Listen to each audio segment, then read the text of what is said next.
Hello and welcome to this review, which I am very excited about, for Incident on Ath by E.C. Tubb. Let me get rid of that glare.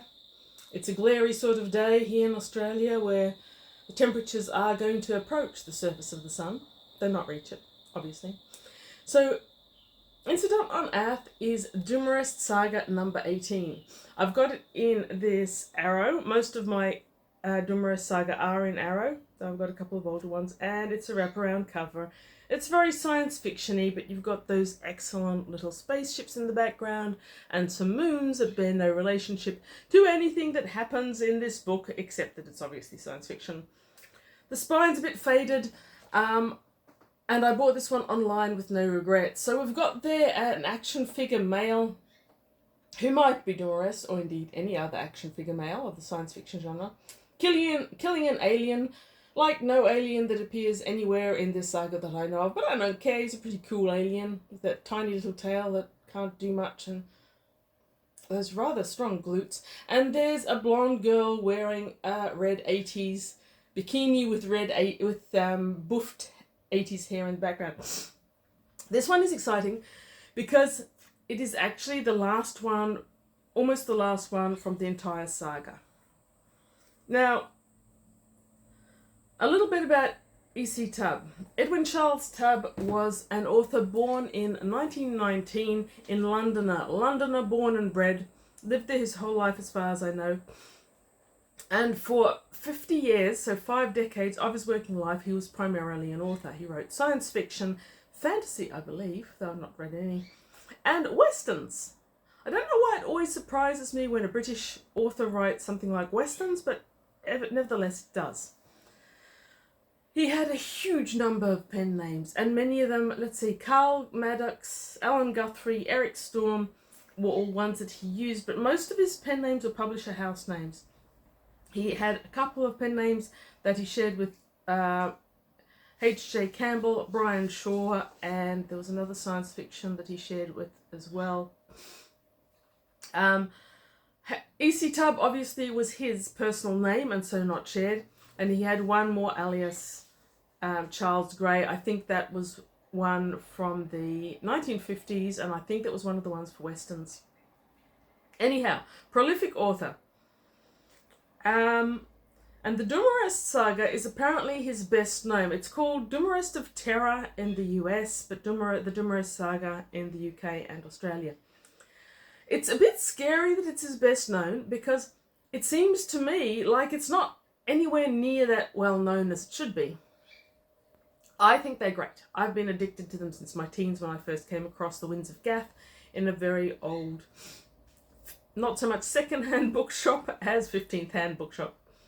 I don't know if I still have that copy. I think I read that to death, but I've got most of the copies. So here behind me on the shelf, all the way to the end of the shelf, are most of my Dumarests, and then down below, you can't really see them, the remaining ones there. A while ago, I made a determined effort to collect them all, and I would actually kind of like to read them in order one day.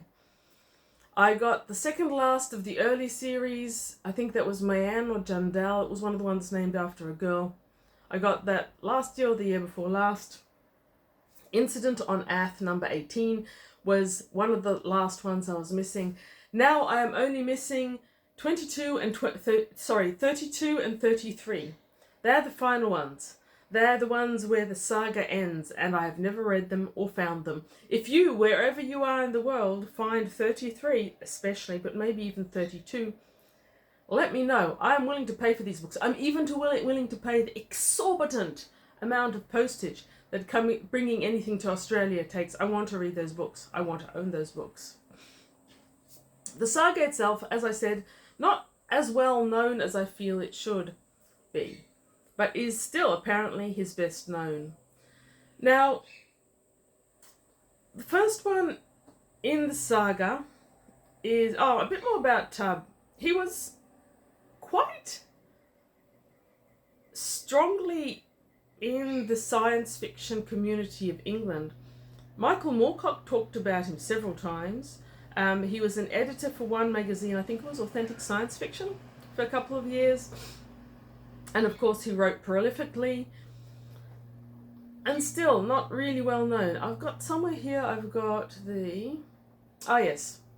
So, the Dumarest Saga, Michael Moorcock at some stage wrote about it. I think he wrote an introduction to something where he describes this as a conscious and acknowledged imitation of Lee Brackett's Eric John Stark's stories. But the series subsequently developed a style of storytelling unique to Tubb. Now, I believe I've read an Eric John Stark and found it forgettable. I believe that because I have forgotten it, though it was many years ago, and I have forgotten many things. This series is said to have been published over 40 years, so that would have been over most of Tubb's writing career. But I do believe that the last two were actually published in at the end of the 90s and in the early 2000s, and I think that's past his acknowledged writing career. So there are also two short stories, one of which I read a long time ago and I've forgotten, the other one I've never got my hands on. So, the Dumarest Saga. What it essentially is we've got our main character, Earl Dumarest, and in The Winds of Gath we're first introduced to him in a cracking good science fiction story. He's accidentally marooned on this planet which has no work available, and he relies on getting to the next planet, getting work, building up a stake and moving on to the next planet. But on Gath there is no such work, and he has to take a terrible, terrible chance, which as an amazing action hero guy he wins, in order to make the money, make the stake to get off planet. And we learn all about Earl Dumarest, his ability to fight, his incredible smarts. We think we learn all about him. Now, about number 4 in the series, I think, is another milepost of the series. But from the Winds of Gath onward, we learn that Earl Dumarest is originally from Earth, but in this far-flung galaxy which E.C. Tubb has created. And I don't think anyone has ever created a science fiction galaxy quite like this one. Humanity has spread to the stars. It's found worlds everywhere. The rift is full of these worlds, so full that you stare up into the night sky and it's glowing with all the suns there. And humanity has spread so far and so wide that they no longer believe in a planet of origin. Earth is considered a myth like El Dorado or Paradise, a place that doesn't exist. And it's generally hotly debated in this galaxy whether humanity even arose from one planet, because how could something so divergent have arisen? That's my only real complaint with the series. By 1980 on Earth, we already knew enough about species divergence and convergence to say that if you've got a species, no matter how widespread it is, if it can interbreed, it's probably a single species. Unless you're a coral. Humans aren't corals. Anyway, totally lost track of what I was saying there. Yes. So that is the overarching saga of this whole series from 1 to 33, because Earl Dumarest was born on Earth and he knows it exists, but he doesn't know where it is and he's trying to find it, which is difficult in a galaxy where no one believes it's real. So that's how the Winds of Gath starts off with our main character, who, despite what you would think, develops significantly in these books. He's a very basic character. Someone on one of my previous reviews actually said he's never described, and yet everyone I've met, all 3 or 4 of us who read the Dumarest Saga, we all have a pretty solid image in our head of who Dumarest is, but details like hair or eyes are a bit tricky. So despite that, his story arc is significant enough, and him going through it, if it isn't actually character development because the character is so nebulous, at least it satisfies in the same way as character development. I think I probably got a crush on Earl Dumarest when I was about 13 that has never entirely worn off. About number 4 or 5 there comes in a book called Callan. And Callan or Callan, I'm not sure how to pronounce that. Probably Callan. Like Kaolin. Maybe. Anyway, one thing that happens in nearly every Dumarest Saga is you've got a planet and you've got a girl. Sometimes more than one planet, as in this book, and sometimes more than one girl, as in this book. But in Callan, he meets one particular girl who stays with him a little bit throughout the story arc, and who the story in there means that the Cyclan are chasing him. The Cyclan are another great concept that can get repetitious in the books, but they don't in number 18. They are cybernetically joined group of men who have got implants, training, biological modifications that mean that they can all link mentally. And their goal is that when their body becomes too decrepit, their mind will be taken out and linked into this huge web of knowledge that is the Cyclan. In Kaelin, Dumarest gets something the Cyclan want, and they chase him all the way through the rest of the saga. He's trying to evade them. And that is all you need to know about the beginning of this book. So it spans 2 worlds. The first one's Jubal. Dumarest is on Jubal, and he knows that the net that the Cyclan are weaving is closing in on him. He's trying to escape it. And he's got this last chance to make it to the space field and get off planet before they corner him on that world, when he finds a woman who's being mugged in an alley, and he rescues her. He's going to dump her and keep going on his way, feeling that he's already wasted too much time, when she tells him she's an art dealer and she's looking for this particular artist who painted this painting. And she shows him the painting, and there's a moon in it, and the moon is Earth's moon. And so Dumarest stops straight in his tracks, because any hint of Earth is enough to completely engross him. There are so few hints in his multiverse that he never ignores it, any single one. He gets involved with this woman who's called, is it Sabina? Sabrina, not Sabrina. That's too easy. I think it's Sabina. Something beginning with S. I mean, she's a generic woman who attaches herself. Sardia, as in Sardinia. Sardia. So she was a dancer, now she's an art dealer, and Dumarest hooks up with her to go to this other planet, that being Ath. I've got to stop using that side with the glare, that being Ath. On Ath, she's looking for the artist who drew the painting, and Dumarest is as well. But primarily he wants to know where that image of Earth's moon came from. When they get there, and a lot of adventures happen along the way to get there, so this is an adventure book. When they get there, they find a world with small weirdnesses. It's a very closed world. The Chond rule it. There's an underclass who are not the masters, but who are well treated overall. It's a completely closed planet. There's only one spaceship that has landed there. That's the one they came on. There's only one captain that visits it regularly. That's the captain that brought them. There's weird stuff happening, but it's low-lying weird. Now, what they do when a ship comes in is all the Chond come and they bid for visitors. And the person with the highest bid has a visitor to take home, and the visitor entertains them. Basically, you get the idea of long-lived people that are very bored. But again, the society isn't too well explained. Now, Dumarest goes home with a lady, typically that being the two-woman dynamic of this one, who, and at one stage she asks her about Earth, and she recites some stuff about it. But then stops and says, oh, but that's boring, let's go to a party, sort of thing. So Dumarest knows there's more information there about Earth, and he's willing to play along with anything to get that information. Now, it turns out that on Earth you've got this two class system. The Chond are the main ones. Like I said, they're the rulers. And there's a second underclass, it's the servants, the workers, etc., called the And the incident that occurs is that the are being sparked to revolution. Not that they've got a lot to rebel against, but Dumarest gets caught up in this revolution because as a guest, he feels that he's got the need to tell his hosts that it's coming. And his hosts are in many ways very, very naive because they don't see any trouble. They don't understand why anyone would want to revolt against the natural order.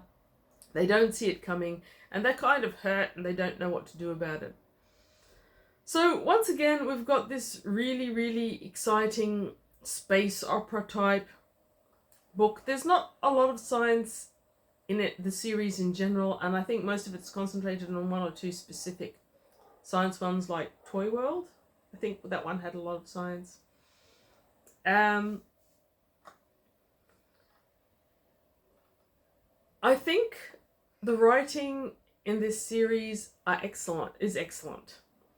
I really love it. For something that is so predictable and so space opera and so low on surprises and characterizations, it is still one of the most satisfying, enjoyable reads out there.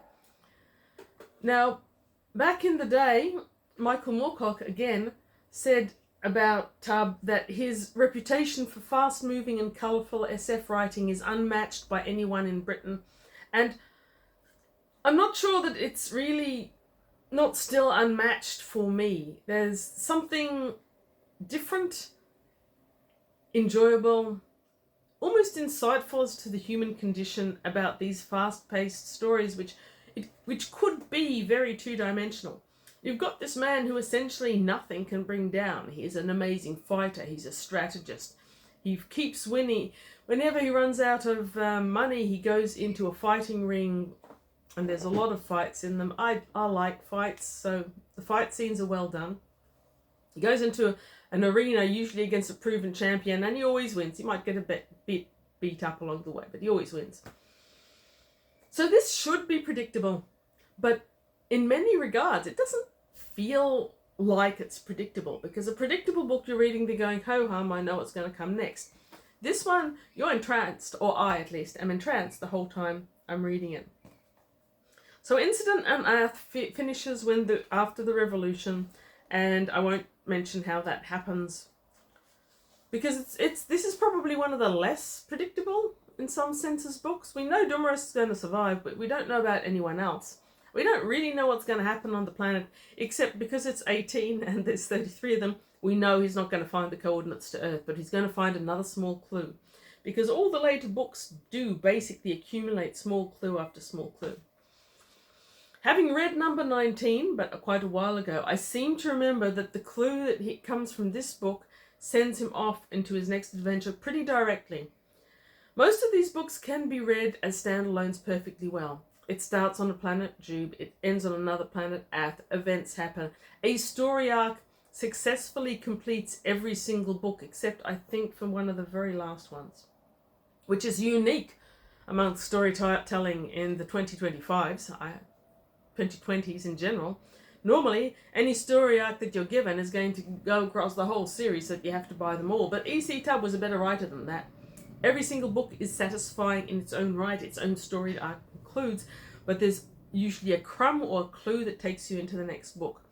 But I remember reading number 19 and thinking, I don't know what happened before, and it's referenced. So the clues that he gets here send him off onto number 19, which I did still very much enjoy. So, Incident on Ath is another one of the amazing E.C. Tubb books that I enjoy so much.